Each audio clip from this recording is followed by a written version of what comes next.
Hi everybody, Casey Cox here with Sports Science Solutions. Just wanted to introduce today a very interesting case study that we started in with earlier this summer. We took two Division One hockey players, both playing Hockey East. Both had played similar junior levels, very similar output statistically all the way through. And we wanted to set out and see if we could find any quantifiable data that would differentiate these players in terms of efficiency and strength and things like that. Things that we weren't able to observe aesthetically. We wanted to try to bring about some amount of differentiation on a scientific level. So here's what we found. So we're starting off by looking at the first player's pelvic oilograft here. So you're looking at the three-dimensional movement description of his pelvis.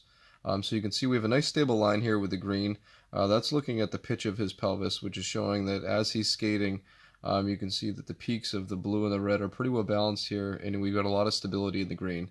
That's showing a very stable movement as he's skating. And if we look at the acceleration rates, what you're going to see here is you see a lot of quick acceleration here as he's starting his sprint. And as he continues, you notice this funneling shape, right? As he continues to skate, he gets more efficient. All right, his stride efficiency increases as he's skating, which means he's actually expending less energy as he's skating faster. So this is a description of a really stable stride. If we go back now and we look at the second player, what we're going to take a peek at real quick is how some of these things are different. So you can see that this player's graph, okay, compared to the first player is very, very different. We've got a lot of peaks and valleys here through this the green section and the pitch. And these accelerations and these movement patterns through the blue and the red, which are describing his other two dimensions of motion through the pelvis, are very unbalanced. And now if we look at the same acceleration graph, you see that there's really no funnel effect here. In fact, it's kind of all over the place. There's really no efficiency to the movement at all.